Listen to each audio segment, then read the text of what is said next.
We're on. We're live. Ooh, hello. And there's nobody here, I think. At least not yet. Probably because they're napping if they have weather like you and I, Alyssa. As for They're just damn, napping or, possibly having a sandwich while watching a show, half asleep. I need to make some food later. When we get off, I need to make like a big ass salad. A regular I'm going to salad. eat my sushi when we get off of here. What did you get? Not that I'm like a sushi person, but what did you get? I just got a shrimp sushi roll. I was going to get the salmon, but I changed my mind. And I always get the quinoa brown rice mix instead of just the white rice. It's pretty good. Wegmans does pretty okay with their little sushi. I wish I had a Wegmans. We don't have a Wegmans. Yeah. Shop. I don't grocery shop there much. Wegmans is actually more expensive than Whole Foods. And they don't have nearly as much organic products.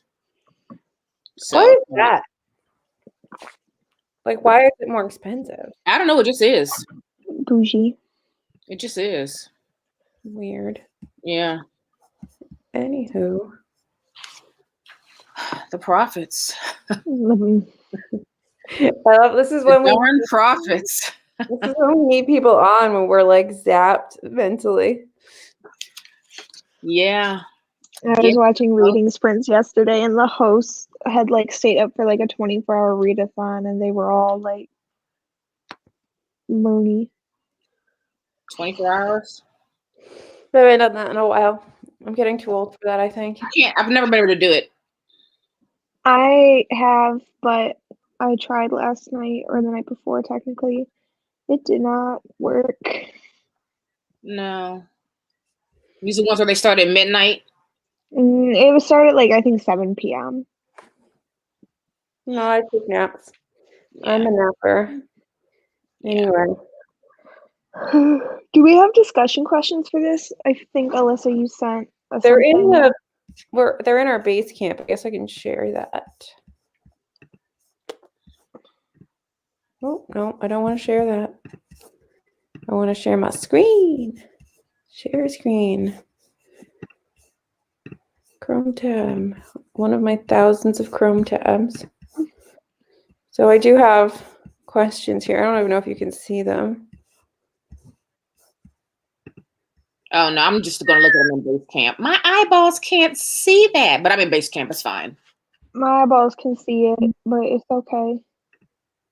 I made it bigger. Well, that's not too bad. Okay. So,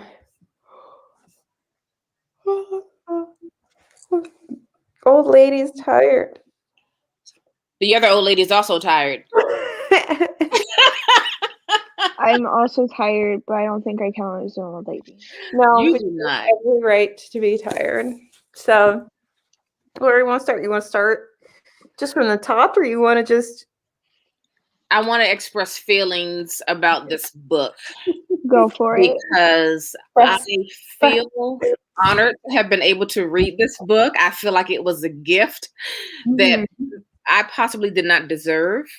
I think it was so well written. And it's also a book that I think you would want to read a few times to really pick up on things and get a gist for things and deeper insight on things. I think it's that great of a read, and a lot of research went into this. And there are things in here that I need to Google because they're like, what does that mean? Like so many references to water. I'm like, what does all of this mean? So this is like study material, but like the kind that you enjoy studying.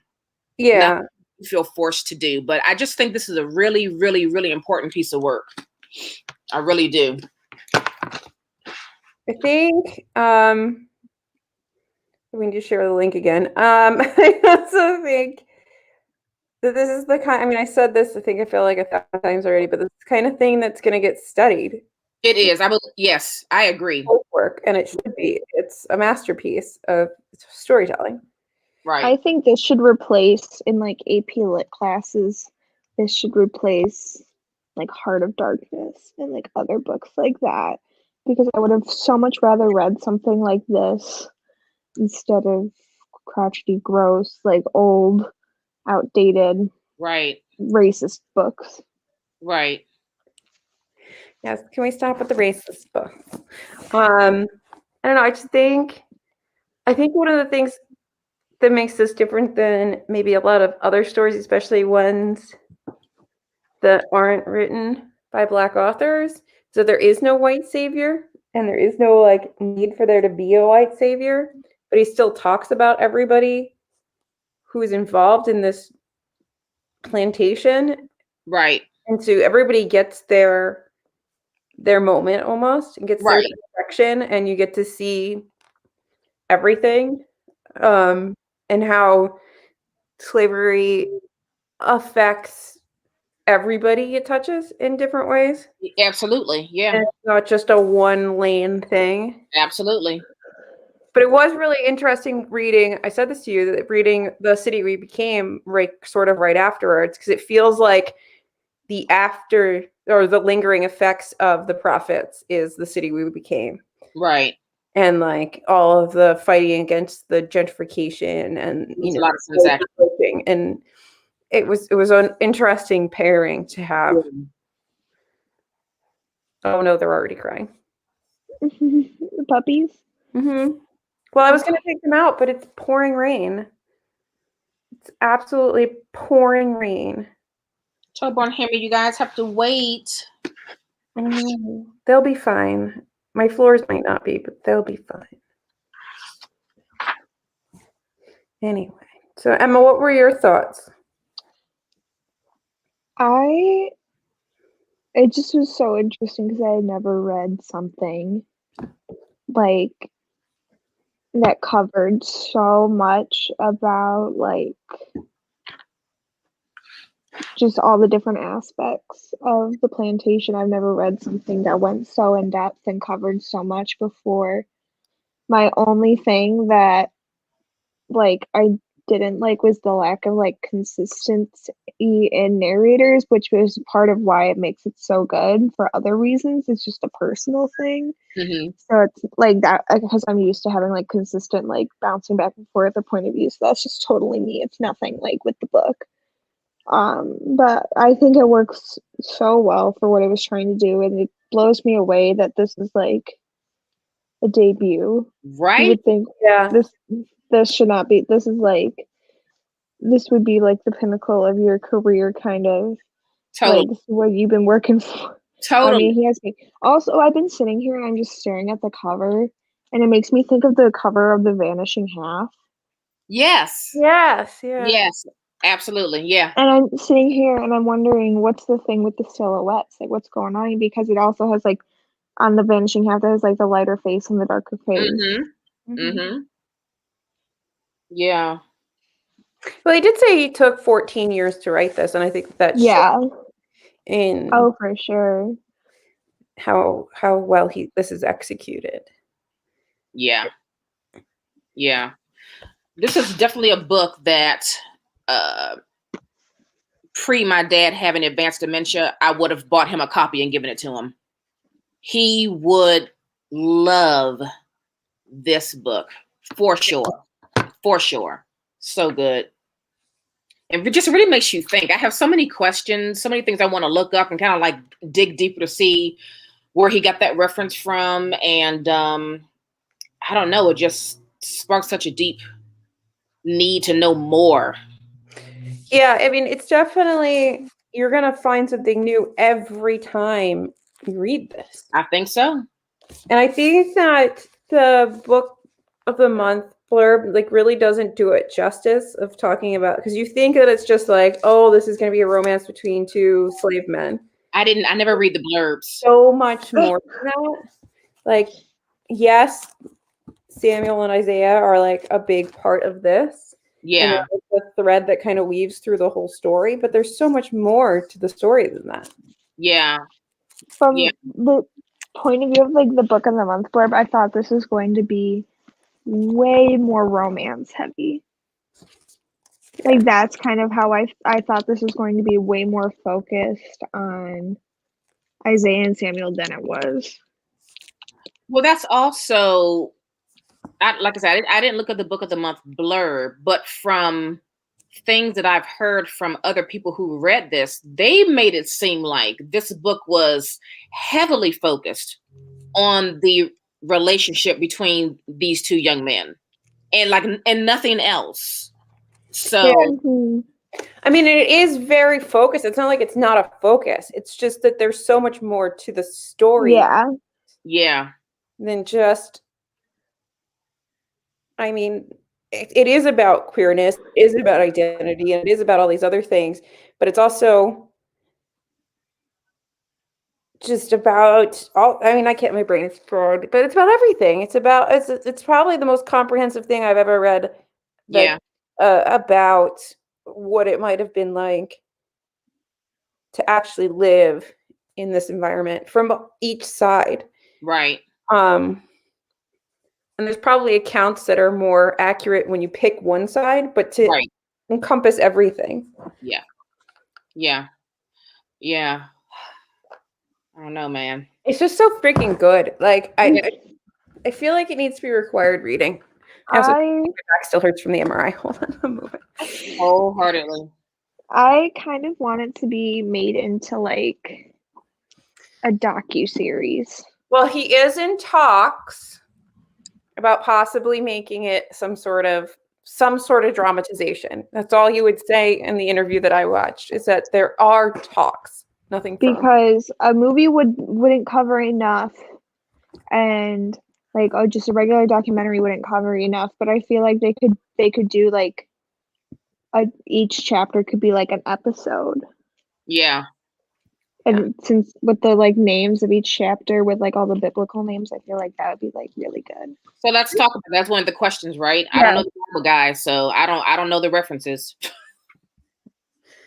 I'll talk about the zucchini from which question was it that you wanted to talk about? The significance. The second one, because she just mentioned that, and I was like, right on time, because that's a question. Yeah, that's definitely something that I went over my head a lot, because I'm not that biblical, but see, I recognize like a lot of the Bible names for like obvious reasons. Right. And I just thought it was really interesting because a lot of them had really like biblical names, like Isaiah and Samuel and like everybody involved. Right. And Ruth, Paul, Timothy. So I feel like the use of like biblical names by Robert Jones Jr. was like, I wonder, because I can't remember every story from the top of my head, but if it was kind of pulling from each of the stories to show one big story. Mm. Yeah, it would be interesting to look at the actual meanings and like the personalities of the names, because I'm trying to think like, what was Ruth like? And then was Ruth like this character in the book? Are there similarities between Ruth and Ruth? I don't know the answer to that question. But I mean, it makes sense that the slaves would have biblical names because they would be given to them by their masters. And if the master is like probably most of them, they are. Oh, and Sarah too. I like that. I know it's Sarah because in the Bible she was the wife of Abraham. She was like the mother of all like probably more Judaism than Christianity because she like had that all because she had Isaac and what was it, Isaac? She had a kid. Yeah, something like that. She had a kid. She had a kid with Abraham, and Sarah was kind of like a motherly, like older figure, and so like I can see that. I'm like looking at all the chapters to see like I'm trying to bring back my 12 years of Catholic school knowledge. I don't know, all my Bible camp things just went out my brain, so I don't remember. I also like how they use like two kings and the kings for the Africa chapter. I really love those chapters too. Me too. And he talked about those a lot and how he wanted to Because originally, because I said this on one of our reading sprints, I really love them because they show you that these are actual cultures. They're not just the savage description that you get. Right.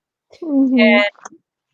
But what I didn't realize, because it comes out as you're going through the Africa chapters, is this idea that in a lot of cultures, there isn't a label for queerness and there isn't this cis hetero division that Right. is part of their life. So when you come, Exactly.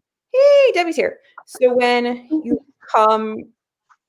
you leave that world and you get this, Christianity, Judeo-Christian beliefs shoved on you, there's a clash. Right. Because we have created all these different social constructs that put people in all these different boxes, but every box isn't an approved box. Yeah. It's one approved box. The other boxes are of sin, Yeah. Don't worry, Debbie. We're really groggy today, so we're all trying to figure this. Our brain. So, okay, I just had another thought. I could be so wrong, but okay. So all the names are Bible names or Bible people, but it's all Old Testament. And the last chapter is called New Covenant, which is kind of Jesus, Jesus coming for the New Covenant in the New Testament. A new rebirthing, a new. Interesting. Religion class did something. Yeah. You're so smart. That very well could be. I wish we could be like, hey, author, come talk to us. Can we just shoot him a DM hey, can you answer if I send you a link, can you jump on a live right now? If I send you in his so probably super packed schedule. I think he would. That's an interesting idea, Emma. It makes sense. It does make a lot of sense. Yeah. I just thought about that because I was there was something in the chapters. That was it. Right. And they are very Old Testament. And you know what? The Old Testament is the oppressive, law-based, scary part of the Bible. And it's not that's the scary part. It's the part of the Bible where a lot of people choose the verses to twist them to be oppressive. But that's where you get the stories that are here's where God destroys an entire country, Sodom and Gomorrah, because they're just so depraved. So, right. The God is them down. And then Abraham did slice up his kid. Yeah. In the ark. So I don't know. I wish I could go through and I understood that more, but I don't. Any other questions stick out to you, Naomi? Not on the biblical names. I'm thinking to myself, I'm like, this book should just be a class. It really does need to be. Yeah, it needs to be a class. I'm going to let Robert Jones Jr. know that. I kind of want to talk about I kind of want to talk about Timothy. Let's talk about Timothy's white savior complex because Alyssa, you mentioned that. Oh yeah, so disturbing. He is that. Oh God, he's so icky. So, but the thing is, that he felt like he was being this really he thought he was so helpful. But how many people do we have like that now that think that they're the woke, enlightened savior of the world? And they're really bad. Messing it all up and twisting it all around. Yeah. Right. So here's the weird dichotomy of his whole situation. It's like he learned from the North that, possibly they're human too. They walk on 2 feet just like we do, yada yada. And there's a piece of him that wants to understand them on a human level, but in the same breath, you degrade them like animals. Not that human. They're still it's like you're human, yes, but you're still below me. You're still under my heel. But at least I've given you humanity. Right. Look how great and wonderful I am. I've given you your humanity. Right. Now be my bitch. Exactly. Yeah. Yeah. So it was disturbing and very gross and very icky. That's how I felt when I read his chapter. He was just so disgusting. I listened to it on audiobook. It made me uncomfortable. Well, and then it made me really sad because, I mean, yes, I know that, they are forced into all kind of sexual things. So much rape. But it was like what Isaiah and Samuel found between one another, that piece of comfort for one another. And then what Timothy did, I'm like, God dang it. Like they can't even have this little moment without someone coming in and just tearing it apart. And it just kind of broke my heart a little bit. Well, that is the interesting thing, is that Samuel and Isaiah get torn apart because they're different, because of freaking Amos and everybody else. But how many people there were fine with it because love, for them it was love, and how many of them don't? How many people that were okay with it, didn't get to have that love because you just were bred like cattle, and it wasn't about a relationship, and they had this thing that was beautiful and lovely, and they weren't out to tarnish it. And then you had the Amoses and the Pauls who were threatened almost by it. Yeah. Okay. I'm also looking at the question where it talks about, there was a moment where I thought I would understand. Yeah. Tim. Yeah, Tim. I thought he was gonna be so much better than he was. But I think that's because we're used to the white savior. We're used to the savior. We're used to like the knight in shining armor coming and changing. And that's not reality. Right, exactly. Okay. So I have a question about the endings. I'm reading this question and it's mentioning something I didn't think happened, because I may have been listening to the end of the book before I may have passed out in a pain med induced moment. For the record, Emma, surgery. I had surgery. I should clarify. Which question? It'll go up a little bit. It's one more. It's the start of the climax where everyone fends for themselves. Did Samuel die? Oh. Because it felt very unclear, because I felt like they made it through the river. Oh, so he did. He did. Die. He was lynched and burned. So that piece where Samuel's that like magic piece, that's kind of what I was. Remember I said I thought this was like hints as a water dancer. I was waiting for that magical element, because that does happen when he starts to no, wait. I remember now. I did know he died. I just forgot about it. Okay. You just forgot about that moment. Emma. But I'm so sorry. My brain isn't working today. I'm re-looking at it and I remember it now. But that part where he thinks Samuel made it and Samuel is lit up and then he's like boom and the fireflies. I was thinking that because even earlier on in the book when Isaiah was at the river and he saw like that shadow, I just felt like whatever was going on ancestrally, it really showed itself in the end. It was like he was always a touch close to what the ancestors were trying to tell him or give him or whatever. And then like at the end, it kind of really came through. That was the moment where I really got the magic that I was waiting for. There was like, and it is interesting. You said I really want to know what the water's about, because there was so much about the water. Yes. And you're right. There's these things, there's some magic that happens at the water. Right. But I don't think it's magic, because even in the beginning, they were talking about how like basically we're trying to tell you the story so that you understand your place, your position, and where you belong and what your story is. But by the time you get to this year, it's like your blood would have been like washed almost to the point where there's nothing left. And so it's something about that blood memory where you like instinctually remember or feel things from your ancestors. Mm-hmm. That's what I think Isaiah was going through. That whole piece. Mm-hmm. Have you read The Deep? I DNF'd The Deep because I wasn't in the mood for it. Yeah. Is that the one that was written by the guy, partially written by the Editors in Hamilton? Yeah, it was River Solomon, right? Mm-hmm. I'm thinking of a different book. By a different author?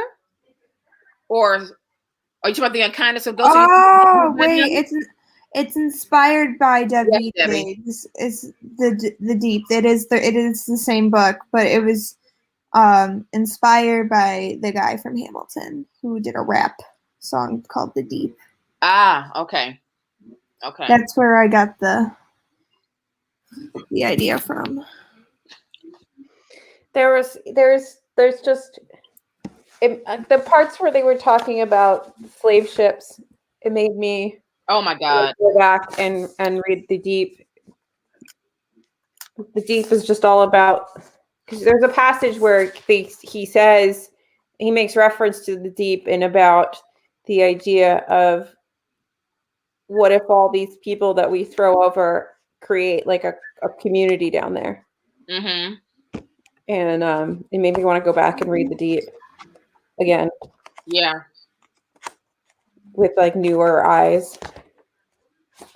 This book makes me want to do a little more digging into blood memory and what that's all about, and I'd like to know more about it. Like I said, this book just makes you want to learn a little bit more. Definitely. It's a hard book to just put down and be like, oh yeah, I'm done, and you move on to the next one. It stays with you so much, and your mind like rolls back to different things every so often.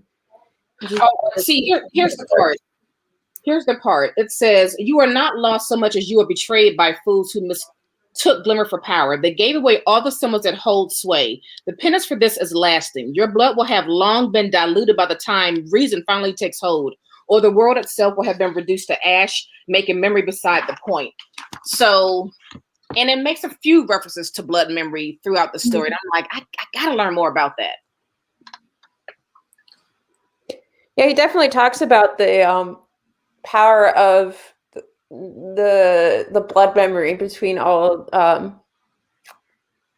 god, why is the word not coming to me? But like all Black people that have been spread out and through time, and how the interconnectedness of that, and also just the not infighting with each other either. Right. All that's doing is serving to help the oppressor. It doesn't help you to be fighting each other, because there is so much diaspora. That's what the word I'm looking for. My brain does not get there. Yes, so many tabs. All the tabs. Right. This books makes me feel like I wish I could be someone who could like tab, but since I just read, my brain doesn't stop to think tab, and I keep going. I'm like, oh, I should have tabbed that, and then I can't find it. So I would say I'm not usually a tabber unless I'm reading something on this level. Mm-hmm. You know what I mean? There are too many things that I want to go back and either reread because I want to understand it more, or something I want to research, or maybe I like how a particular line was written. Not every book does that to me. I don't tab most books. Well, I just saw it, and I was just about to say it before I just saw it. Do we want to talk about the women? Because he puts a lot of story in women, and not a lot of story. He puts a lot of focus on the women, especially in a book that is gas. So many things to say. My favorite was just Maggie. Maggie was my character in this book. I loved her spiritual connection. She just take bullshit. Maggie's just like, if I had to pick a favorite character from this book, it would be Maggie. Oh yeah, Maggie's definitely up there for sure. I mean, she really had gumption, and she was slick with things. You know what I mean? It's like she got her. I'll get you. I'll get her you. Spiritualness, like her connection when she, like the scene where they were healing Samuel and Isaiah, was just like everything to me. Wasn't that such a good scene? It was. I was just like, Pua annoyed me though. What was that? Was the bomb in Gilead? Really young. Right? Here's the problem with Pua. Pua's really young, and Pua's trying to like get a man, and like she's not totally initiated into the group of women, and she lives with Miss B and her weird gaggle of boys. Right. And like she also, yeah, I couldn't tell if I liked her or if I didn't like her. I'm still on the fence. I kind of didn't like her. Like, I liked her, but I feel like I disliked Essie. I liked Maggie and Sarah a lot. And in Essie, Beyonce, and Pua, I'm just looking at like the list. Those were the ones who kind of, like, they were the ones who I was kind of. I really felt for Essie. Yeah. I felt bad for her. I was like, you deserve better than Amos. Amos is trash. Yeah, the whole world deserves better than Amos. Amos is pretty awful. But that's what we have. We have Amos. Ugh. But it was that child that she had to have. That whole situation made me sad. Like when she said, I ain't never gonna say this out loud ever, but I named him Solomon because he half mine and he ain't. Ain't that terrible? Like that is some heartbreaking shit right there. Mm-hmm. That is heartbreaking. I don't know. I really felt for Essie on a really deep level. I wanted to hug her a lot of the time.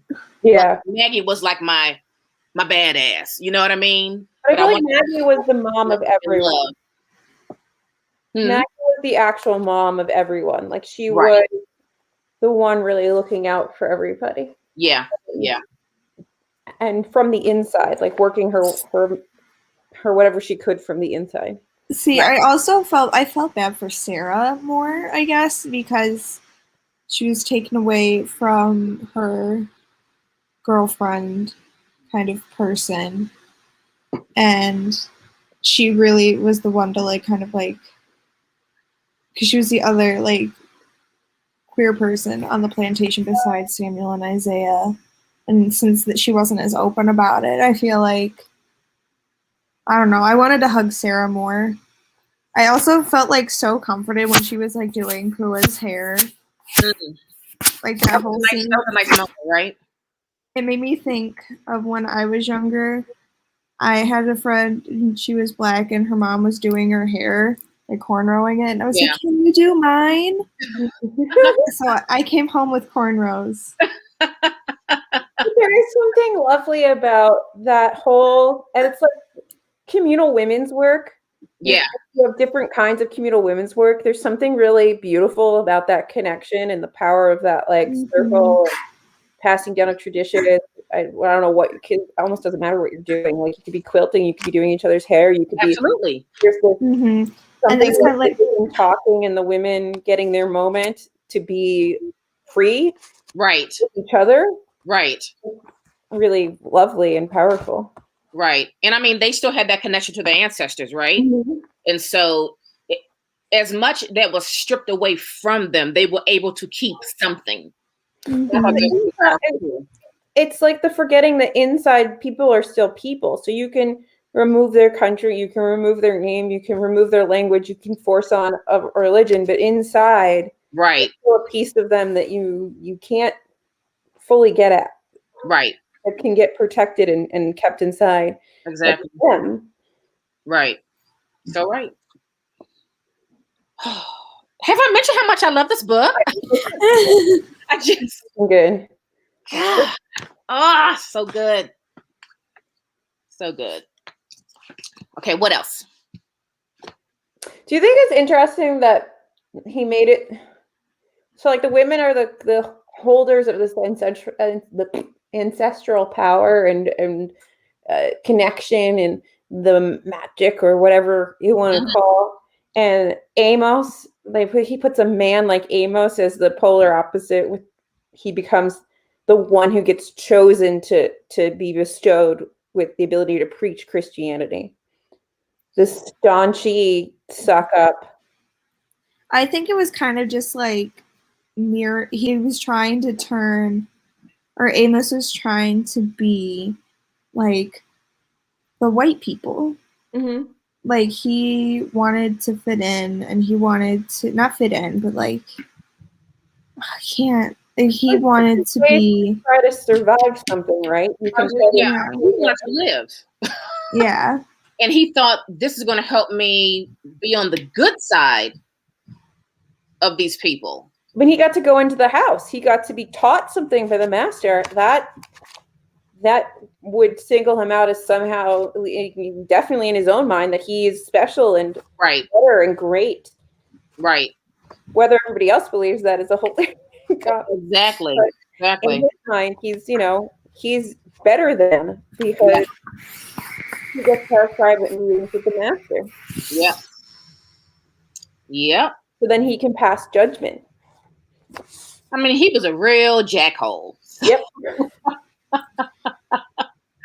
I mean, he's like, they're not going to touch Essie no more. Like, who else is going to basically take her place? You know, it's like, wow, you are. And then he goes off with Beyonce. Oh, yeah. He's all over there having some midnight fun. Well, because Essie's like his duty and Beyonce's his like desire, right?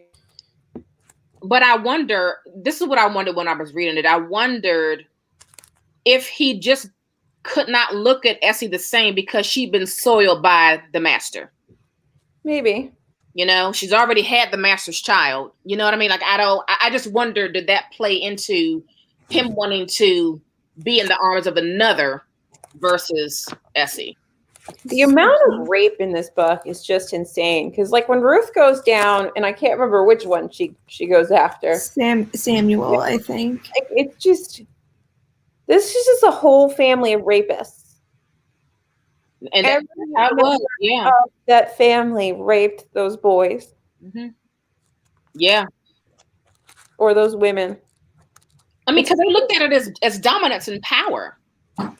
You know, like nothing is yours. It's so sickening. Yeah, it was. But I'm also looking at Ruth, and I'm like, girl, if you get impregnated by one of these slave men, you're going to be so, like, just because you're a white woman gives you like a certain level of status, but you're still at a precarious place. Oh, very much so. You can tumble down real fast. You don't have the security of being a white man.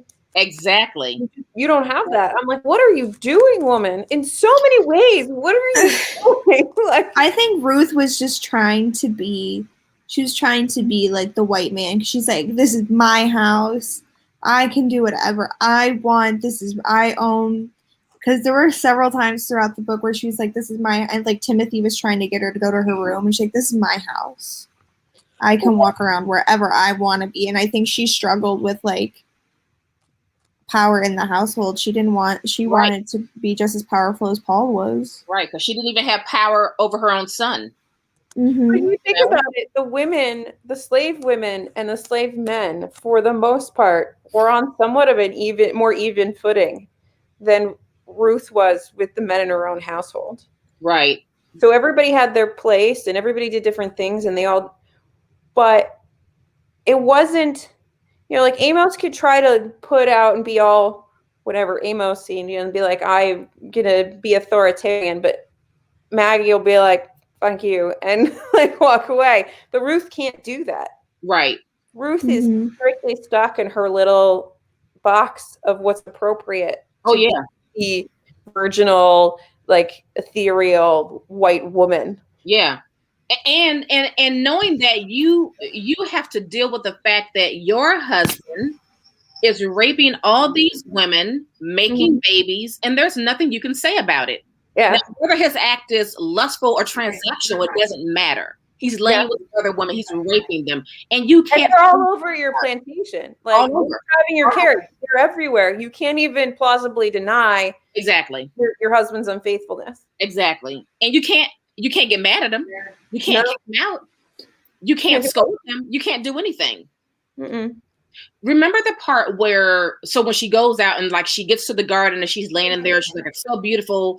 I should invite, Maggie and Essie. And then she said, and she says, to have wanted to invite Maggie and Essie meant her heart was big, no matter what else it was also capable of. How odd to have finally come to that realization now. It must have been the flowers. It's that thing of like these Bible-toting Christian people that just claim to love the Lord so much that you do horrific acts. Horrific acts. So that's the interesting thing. So if you make somebody, doesn't really matter, who's doing it, but whoever is the one in power makes somebody else not human, then they're no longer horrific because they're outside those bounds of whatever your Christian laws are. So it's like, oh, I can do whatever I want because I'm not doing something to my fellow man. I'm doing it to this beast, this whatever. And then it excuses all this nonsense that you can do. But it's all just an excuse to be able to be a horrible person. Right. So go to bed at night and not worry about all the harm you're doing. You have to make lies to yourself. Because if you start seeing Samuel as a human being, you start to look at, lynching very differently. Exactly. Yeah. Like, this makes me think of like a TikTok randomly. I know. Is it about Keller not being real? Because I'm still really upset about that stupid. No, that'd be very. I have seen that where people do not think Helen Keller was real. This is the world we live in. I can't take the nonsense that's happening right now. I saw that. World we live in. But the one that I saw was like, it was like Christian. It was like hypocritical Christians, and it's like, I'm gonna drink, smoke weed, have premarital sex, and then somebody says like, I'm gay, and it's like, oh, but you're going to hell. And I'm just like, this hypocrisy, it continues. And there's a lot where it's just a lot of excuse making everywhere. Yeah, for sure. For every, like, it's okay for me to do it, but if you do it, bad. Right. But I think that this is why, I mean, I'm not a huge fan of religions in general. I think it's nice to have morals and community and lots of some of the good things that come out of religion. When you start using it to excuse your behaviors and I don't know, there's a path you go down where it starts to get very, very harmful. And, it makes me uncomfy. Like we actually had like a debate in a religion class one time. It's like, can you still be like a moral person without being religious? I'm like, that shouldn't be a question that we have to talk about. And like, I guarantee they were like fine about it, but I would be like sitting there and I'm like, why are you asking? Of course you can. And of course you should. You can and you should. Yeah, and I'm like, you don't. And it's also really interesting because like Christianity is like one of the only major religions that like proselytize. They get you to try to convert to like different denominations of Christianity. Like, I don't believe Judaism or Islam tries to convert like on like a wide scale like Christianity does. Right. Like they're not out handing Bibles or Qurans. There's like a lot of study that goes into it too. So I think when you want to convert to Judaism, you have to ask like 3 times before the rabbi even will consider you for classes. Mm-hmm. And there's like it's an actual learning process that they don't, you're supposed to be really a believer. You're not. Yeah, and with Christianity, they're just like, come to our church, give us money. Yeah. And so like that's kind of like why I'm also not a big fan of like at least Christianity anymore, because of like that certain aspect. Yeah.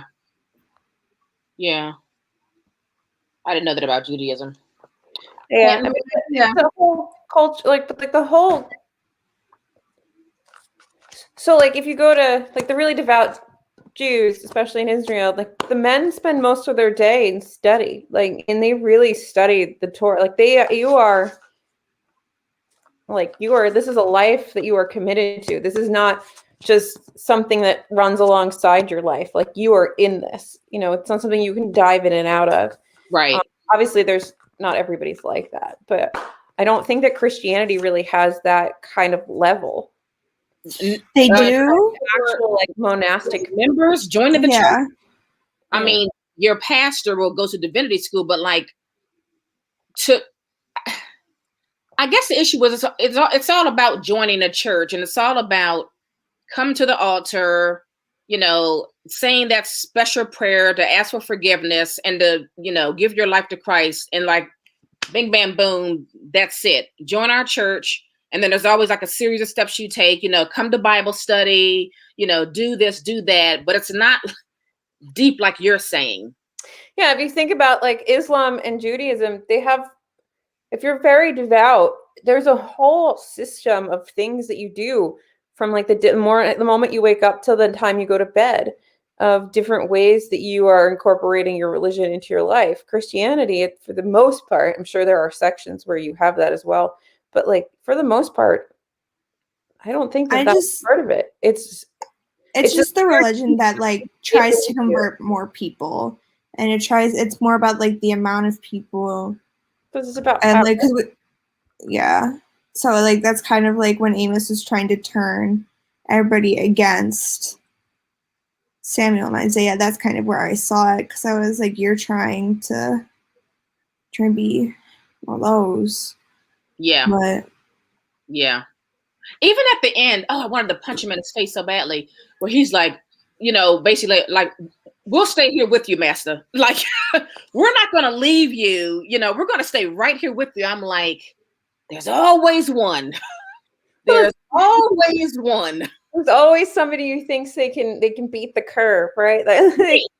Like, oh, because like you're friendly to me, like, oh, I'm different. But when push comes to shove and people are stabbing each other in necks, no.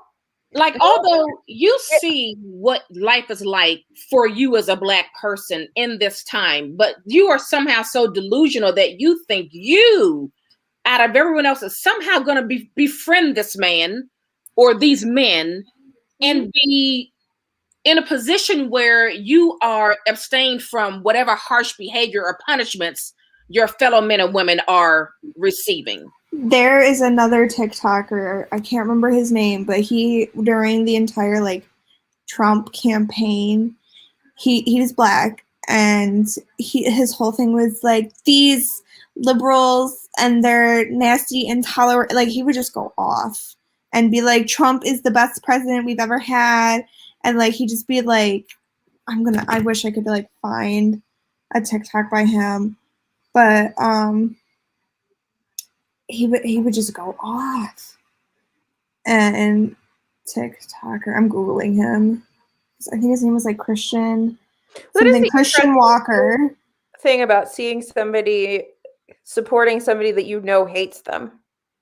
It is weird. It is really weird to watch, because you're like, do you realize that they would hurt you? Like, if like they're not here for you. They're not here for you. Say it louder for the people in the back, Alyssa. They're not here for you. Believe it or not. Themselves, and they will use you, and they will manipulate you, and you are a tool, but you are. Yes, Debbie, me too. And it's so frustrating. Yeah. I Googled him. I found him, and I'm reading some of his tweets. Is he serious, or he's just like a parody? He's serious, but it sounds so. But it sounds so ridiculous. Like this one. Tweet. It's like, I can't wait for the people on the right to stop being afraid of being called racist while simultaneously cowering to pink-haired transgenders and decide it's time to save our civilization. But like the pink-haired transgendered person isn't like dragging people behind their truck because they're different than them. Right. And like, I just remember like one of his TikToks, he's like, you dirty, dirty leftists. And like the way he talks, it's almost like he's brainwashed, and it's really weird. Oh, yeah, you are brainwashed because you think that they're all brainwashed. And the other side would say that we are, but I don't know how you can think like you're just a token. Like, you get trotted out on Fox News, you get trotted out on the campaign trail, and it's like, look, this Black politician supports me. Look how not racist I am. And that doesn't mean anything. Right. If you're also inciting violence from white supremacy groups, it doesn't mean anything. Exactly. It's a trick. It's just like, look at my shiny object and stop looking at the other stuff I'm doing on the other side. Exactly. Look at my shoe. No, but I think that not to go down the whole road of like Trump's campaign. I think I think we've probably talked about this once or twice before. Where I think sometimes I would have moments during the last 4 years where I can't decide if he's just an evil genius or if he's just evil. Like, because there were moments where he was definitely doing something on, churning something up in the press and getting everybody all hot and bothered while nobody's watching him passing a law or doing something else on the other side. And I would just be like, is he actually just an evil genius? Or is he really just stupid and evil? Like, I mean, I think that it doesn't take, listen. He's still evil. He's evil. What he says is what he feels. And he also understands that people like him feel that way too. Now, look, he's good at marketing. We can't deny that. And that's why he says what he says. Even as brash as it is, as crazy as it is, as insane as it is, he knows there's a good portion of America that feels that exact same way. And he hooks them. Yeah. I mean, he was like, just go back to the days of Gone with the Wind? Really? Let's not. Though I could take a dress or two. That would be nice. Right. That's about it. This also ties into like the Christian-based conversation we were having. Mm-hmm. And something that like immediately I thought of, because I think Naomi mentioned this as I was like finishing working on the prophets. They had the golden Trump statue at the CPAC convention. I was like, golden calf much? Yeah. I thought the Christians didn't like that. Have you seen the 10 Commandments with Charlton Heston? Do we not remember that scene? Oh, do you know who does like golden statues? North Korean dictators. So the thing Naomi, have you never seen the 10 Commandments? No. Isn't it always on at Easter? It's always on at Naomi, now you have movie homework. Do I have to? No. Yes. Oh my God, no. First of all, I hate. See, wait a minute. Is it going to be white people playing black people and like? Because I hate that. Well, I mean, it's not white people playing black people. It's white. Well, yeah, Egyptian people. Like, I hate it's brown people. It's Charlton Heston playing Moses. So it's white people playing brown people because Moses was most assuredly not white. He was Jewish, so brown. It's one of those old.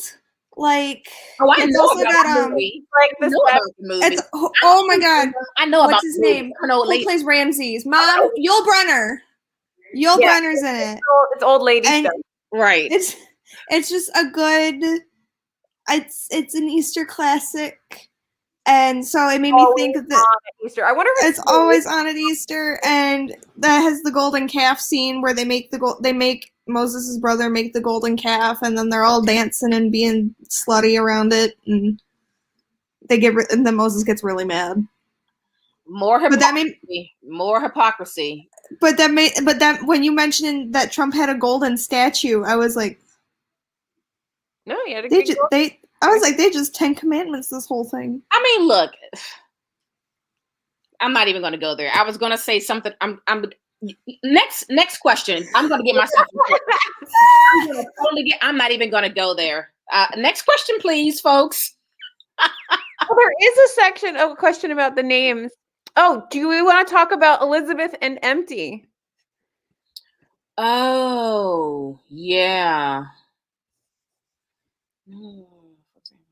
I think since Elizabeth wasn't present like as much, it's empty without like, and I feel like something that kind of like struck me that I wasn't quite sure about is they said like Elizabeth would be so proud that I've built all this and I have all these slaves, and I'm sitting here, I'm like, really, Paul? Really, would she be that proud? Yeah, she would have been. And I kept thinking about that scene to go back to Gone with the Wind.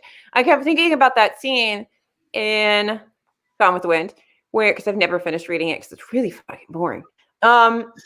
Where she's back at Tara, she's starving, and she decides that her connection is to this land, and she's gonna rebuild this land, and Tara is hers, and it's part of her soul, and it's part of your body, and blah blah blah. There must have been this whole thing about this land is your land, and even though it's not your land, you stole it from people, and he references that several times.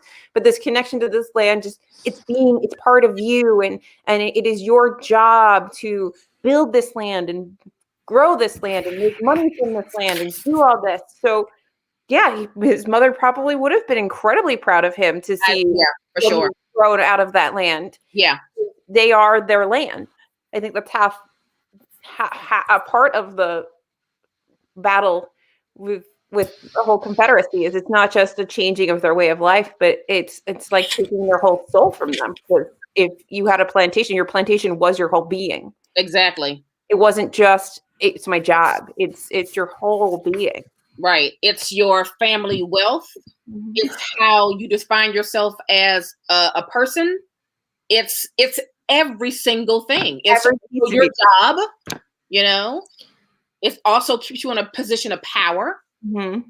All those things. So it was huge. So yeah, she would have been hugely impressed by the number of slaves he had and how much he could get out of the land and how much he's grown. Everything. Massively impressed. Yeah. Yeah. Which is actually just really sad. Gross. I feel like it's also empty because maybe it would be empty because since she wasn't there, Mahal was working so hard to like build it up and honor. They never call it empty. The slaves call it empty. Oh, true. You're right. All the white people refer to it as Elizabeth, but all the slaves call it empty. Hi, Mom. Which makes sense. I mean, it's void of everything that's revolved around being human and humanity. Yeah. I mean, like it's just void. Yeah. There's like nothing to it for them. It's not made for. It's made for them to work, not to be. Yeah. Full of joy and full of like anything. It's empty because it's just work. Right. That's it. So. Do we want to? Next question is that King Akusa? Oh, I was gonna we can go to King Akusa, and then I want to talk about Adam and his biracial heritage because I think being biracial has always been a very interesting place to live. Oh, okay. Let's do that one first. Then let's do that one. What you're saying, yeah. Well, because he's not really either. He's nothing almost because he's not one or the other. Exactly. No side adopts him. There.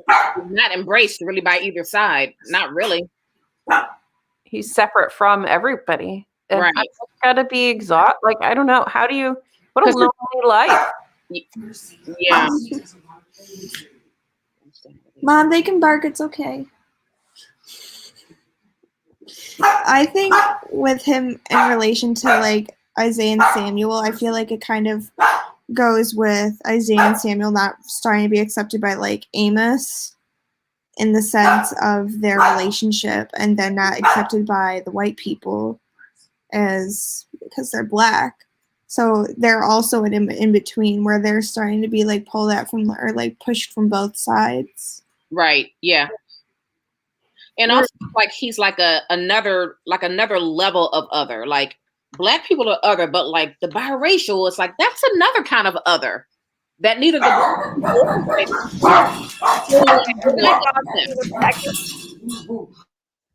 or embrace on any level, really. You know, it's like he doesn't really have a connection to either side, although he's both. Yeah.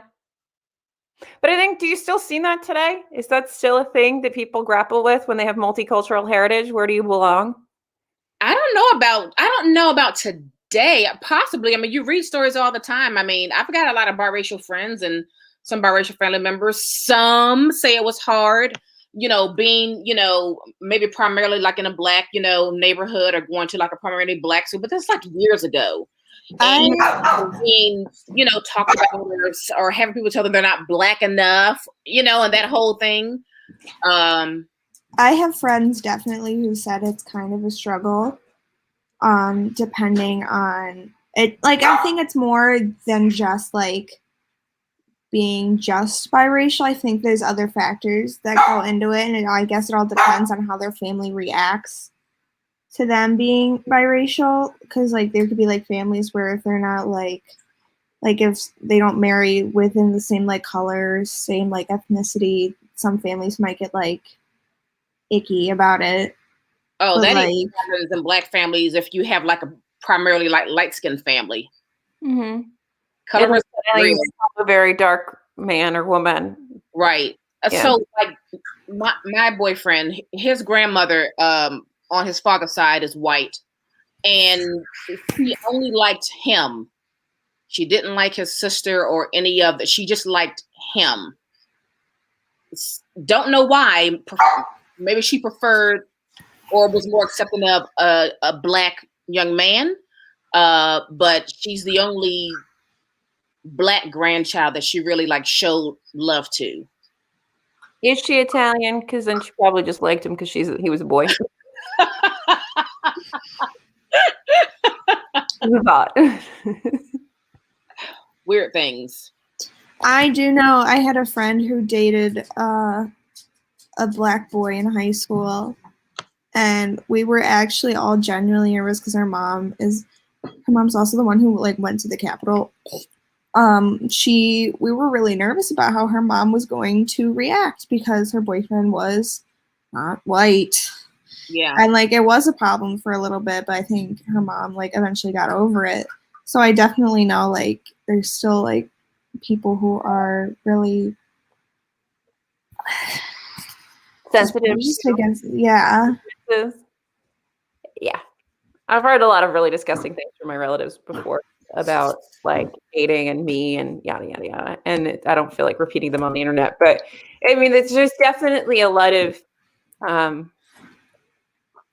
I don't think that in every household there's a lot of equality that gets spouted out. And it might be said, but it's like what was that movie with, was it Guess Who's Coming to Dinner? Mm-hmm. I think that meant, this is going to go right over Emma's head, I feel like. But Sidney Poitier is a black actor, and he comes and the daughter brings him home to dinner, and it's a whole movie about, it's a book too, right? That I don't know. Is it? I don't know. It might be, but it's about this white family having to make it through this dinner when they find out like, oh, your daughter's dating a black man. And that's what, the 60s or 70s. Mm-hmm. And I feel like I know that if I did that, I would come home to a very similar sort of a feeling in the home where everybody's a little on edge. I think if my dad were still around, I would have that feeling, maybe. But we don't have either of those issues at the moment. Yeah. I mean, I heard things when I brought home my ex-husband that, what did I get? The first time I got a response that was, that's okay, so your kids could be a quarter Hispanic, so they'll get scholarships. And then my other favorite one was, well, it's good because he looks really white. Wonderful. Yeah. So like, and it's just so crazy because you're like, these are also people that if you're like, no, you're a racist, they're like, I'm not a racist. Exactly. Okay, so if I come home with like the darkest man possible, you're gonna be like, hey, Jimmy, come have dinner. No, you're not. You're gonna say something. Right. You're gonna 100% say something. Exactly. Anyway, you want to talk about, sorry, that was let's not go down my own trauma. King Akusa. Also watch that movie, Emma, because it's really good. Okay, moving on. It's really good. Yes, watch that movie. And he's a beautiful man. Or was he? Yeah, for sure. Really good looking. Yeah. Oh, it also makes me think of Bulls. Okay, King Akusa. I love her. Me too. It still confuses me to see King just because our brains are so centered.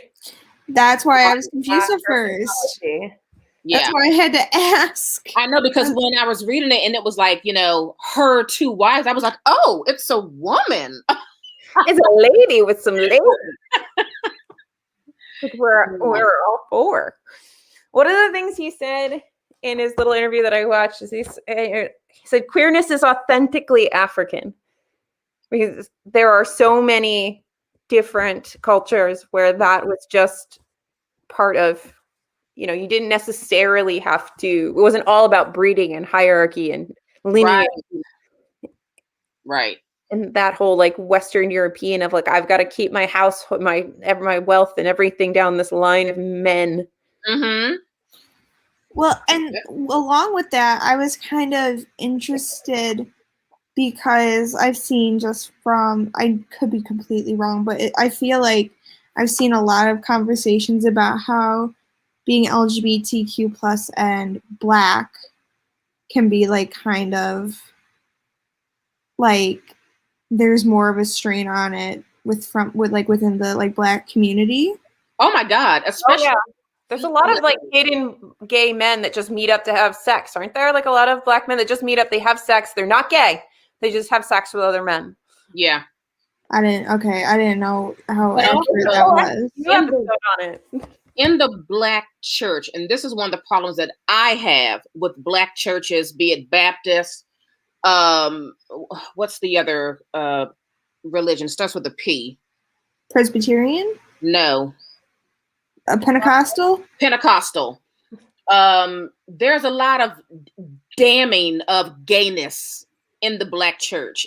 And I've had an issue with this since I was a teenager, because what happens is, number one, I mean, I thought we were supposed to welcome all. Okay. Number two, this is why you have Black gay men out here getting married, having children, because you have shamed them so much that they can't even be themselves and be truthful with who they are. I believe that that is largely in part due to the Black church and how much they make you feel like trash, like you're nothing, like you're the biggest sinner in the world if you are gay. So, and then layer conversion therapy, to throw that right in there. The whole idea of if you are gay and you do come out, and now we're going to convert you back to being heterosexual. Right. I watched a whole Mr. Atheist thing about this woman. I think she was the Baptist or something, this Black lady, and she was a lesbian until the church showed her the way and the wrongness of her path. And through the Lord, she found her way back to heterosexuality, and she's in this happy marriage with this man. And like you can see the deadness behind her eyes, and it's absolutely just awful to watch, because you know that these people, they may believe they're happy, but you know, at 3 a.m., if you ask them in the dark when no one else is listening, would they really tell you they're happy? Probably not. Exactly. Yeah. So, in the Black community, I think that's still a huge problem. There are some pastors who have really come around to, I think, understanding that there's a lot of danger in doing that, like damning people in that way from the pulpit. But there are plenty who are still on that "you're gay, you're going to hell" nonsense. Mm-hmm. And it's dangerous. And I think it's interesting how Robert Jones Jr. made it so this, like, it was in the homeland and it was so natural. Right. And it was and I loved that. And I was like, because you don't see that.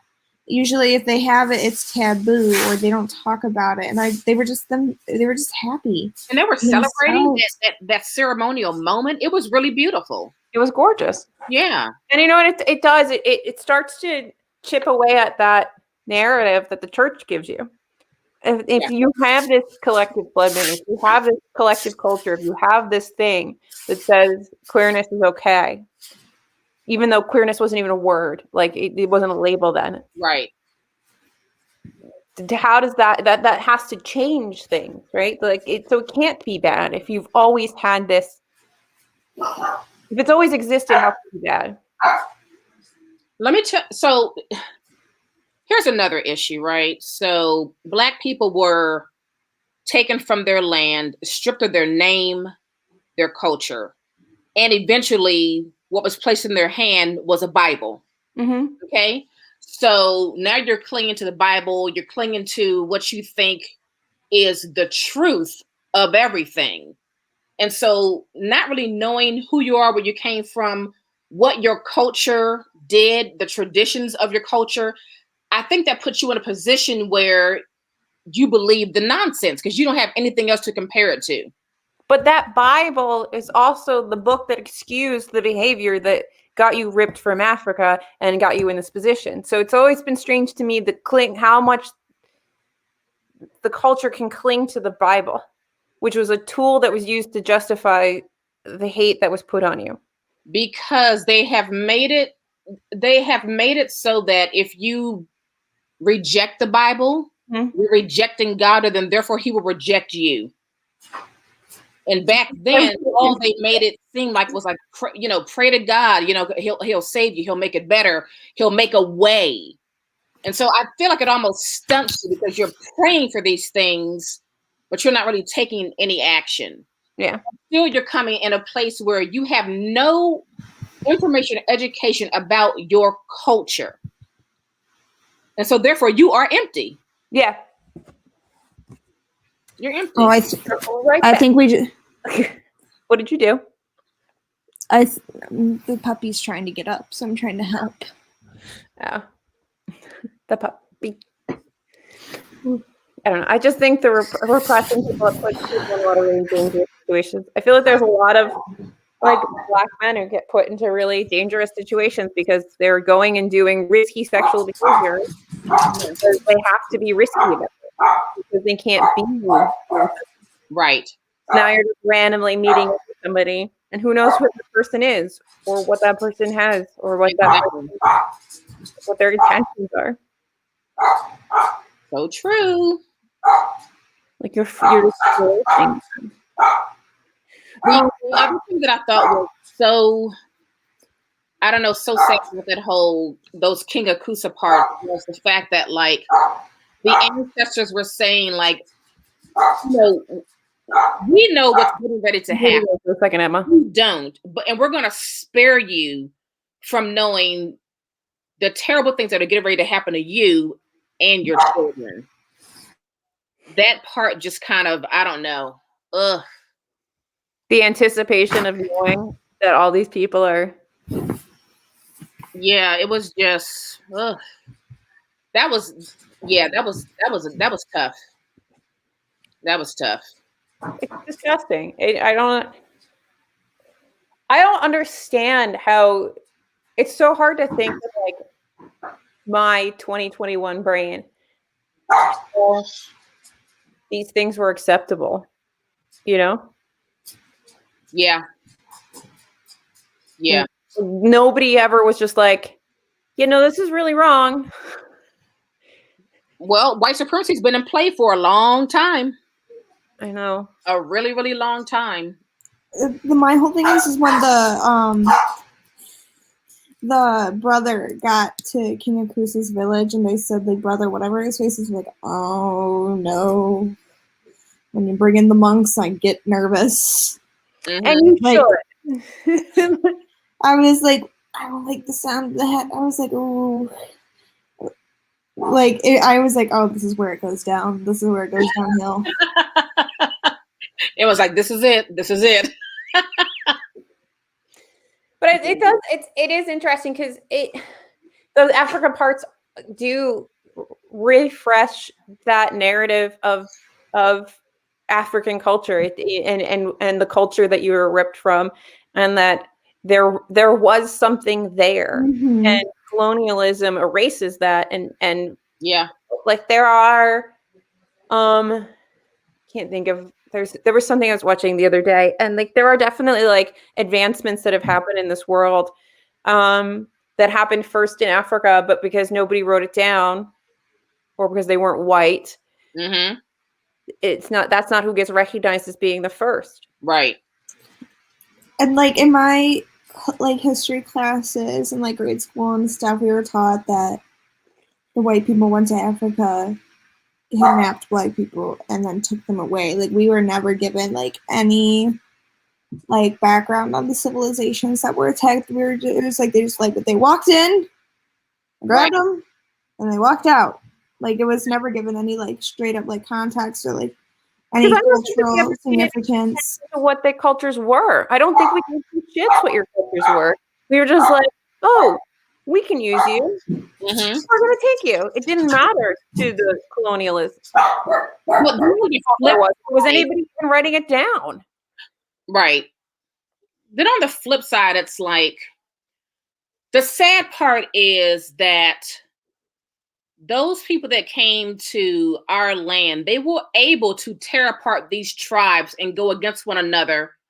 And it's like, I always wonder what would it have been like if we had stuck together. Because that's a whole other story, right?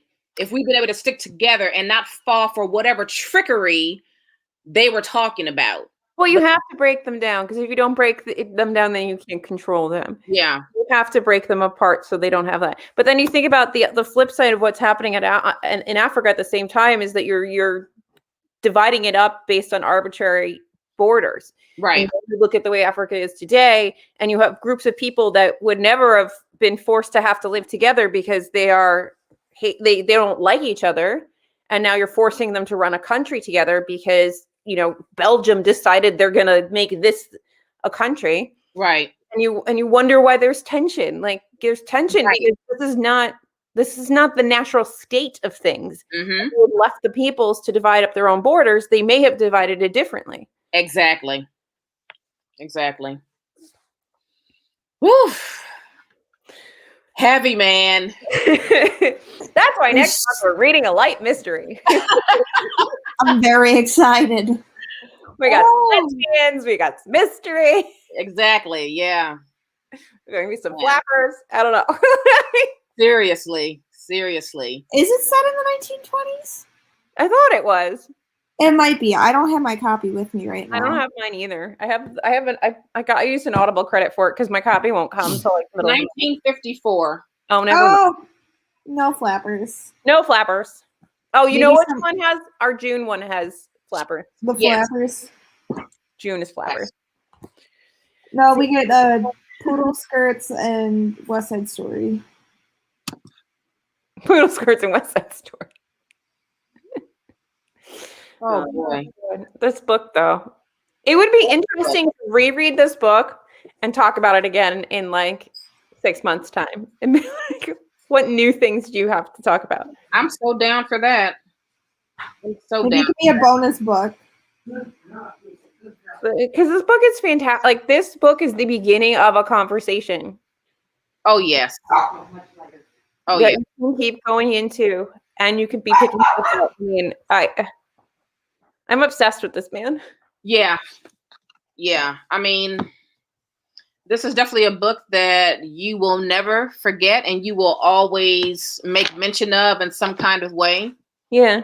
And then in addition, I know you watched that fabulous interview with him and that one guy, and then I watched an IG Live with him and a Black man read it on Instagram. And so just even hearing him speak is interesting, in and of itself. Yeah. He has to say about the book, but also just greater issues in the world. Yeah, absolutely. Yeah. I like his take. One of the things he did talk about was on the interview I watched, they were talking about, I guess in Guyana. No. Did I say that right? Not Guyana. In Ghana, sorry. Mm-hmm. So used to correcting people that Guyana is not Ghana, that I can't get it right myself. In Ghana, there's a lot of, I guess, hate, crime, and possibly legislation brewing around LGBTQ peoples. Oh, really? And so they were talking about that a little bit, and they were asking, what his role or what his thoughts are, and just taking a little bit more broadly, and like, how do you get involved in other people's clashes, essentially? Mm-hmm. Or do you not?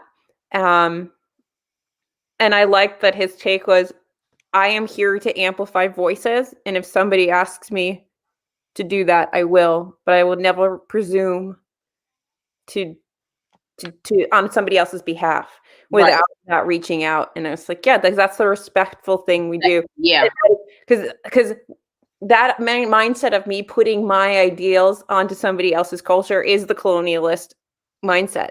That's exactly. me saying, and I used to get in arguments with people about this in college. I remember getting into really bad debates with people because we would be talking about some country where somebody's being oppressed, particularly women, blah, blah, blah, blah. And like, we should do this, that, and the other thing. And I'm like, but should we?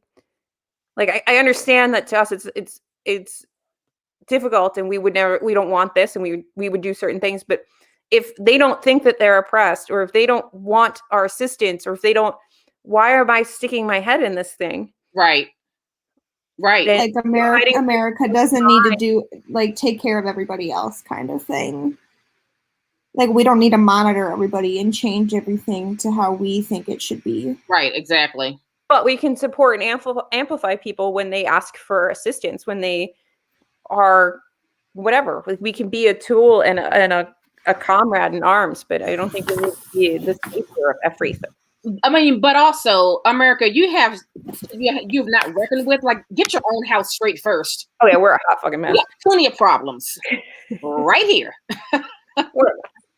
You know, how about taking that magnifying glass and putting it right in your own home? You know, like, we have a lot of cleanup to do. It's really easy to put around other people's business and feel like you're doing this wrong. But I mean, maybe not everybody wants us to save them.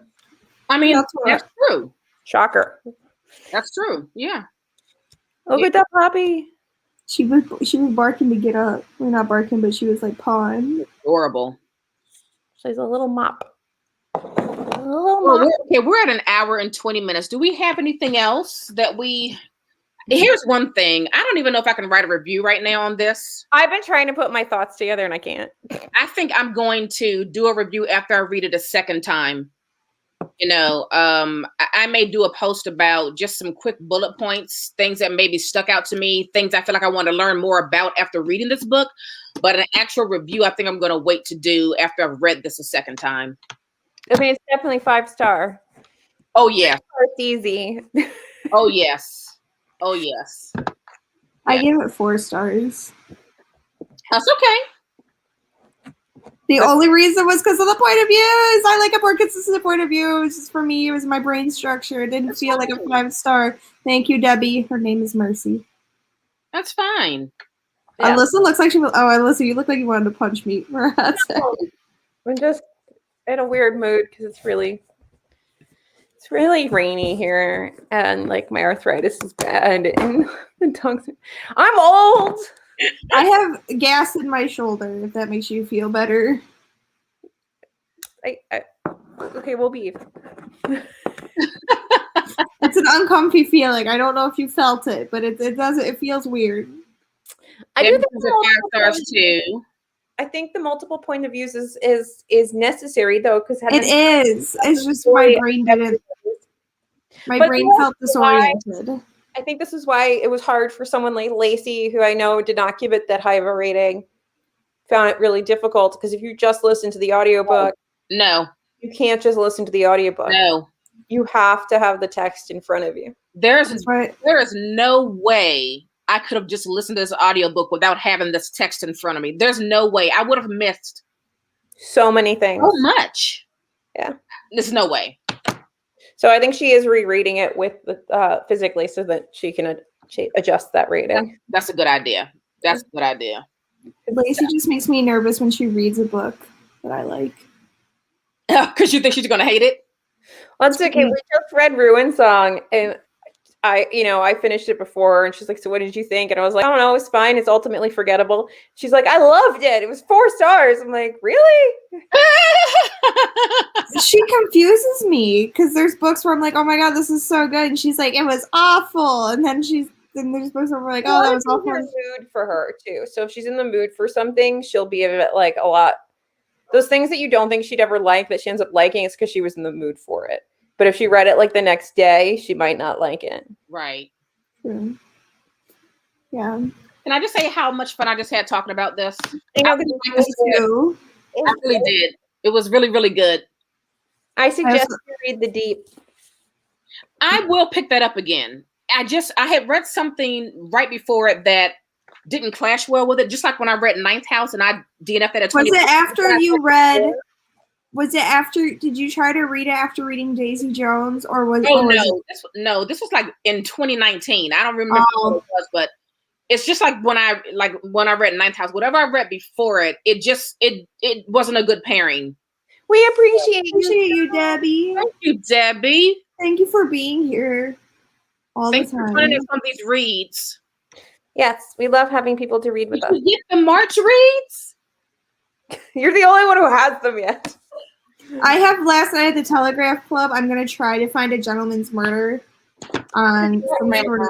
Ebook is on Scribd for A Gentleman's Murder. I found that while I wait for my copy to come. And then Let me see how much the Kindle version is. Ugh, I just can't read on a freaking Kindle. I make it read to monotone. I read so much faster on a Kindle. You have no idea. I suggest summer. Remember over the summer when we were reading? We did what, the Companion, and I mean, I was reading on it, but like, I don't know why I can't keep it up. Because I feel like you get in a groove and you really like it, and then you go back to doing something else, and then it's hard. It's like, I think audiobooks have ruined me. Like, it's really hard for me to just focus and read. Maybe that's it. See, people don't like our next pick, but we'll like it. Which, you think they don't like the main pick? Or the bonus? Or do you have a hold? I'm on hold for one. Oh, okay. Sorry. The Kindle one's $10. How much? Oh, the paperbacks. Why is the paperback $15? Which one? This one or this one? The Gentleman's Guide or Gentleman's Murder. I'm going to recommend, Naomi, that when you do the deep, do it with the audiobook, because the audiobook is phenomenal, and it's definitely the kind of story that is for, like, to be spoken. It is not. Okay. Like, it reminds me of like the Iliad or something, where it's a tale that should be told over a campfire, like two people that will grow with every retelling. It's that kind of. It's not like written like the Iliad, is it? No. It's got that. I was about to say, because that's not a selling point. No, it's got that like it's an oral history, and it's the writing down of an oral history, and so it's got this. You know, you feel like every retelling or every new. So I'm excited about the mystery. I haven't read a good mystery in a while. I'm excited too. It just make you happy. I'm excited. All right, my laptop is at 5%. So I think it's time. Shut it down. This was great, guys. Great. This was a great pick. It really was. It was fantastic. It really was. We grabbed the author. Yeah. All right. Thank you, Debbie. Bye, Debbie. Bye, guys. Bye. Peace out.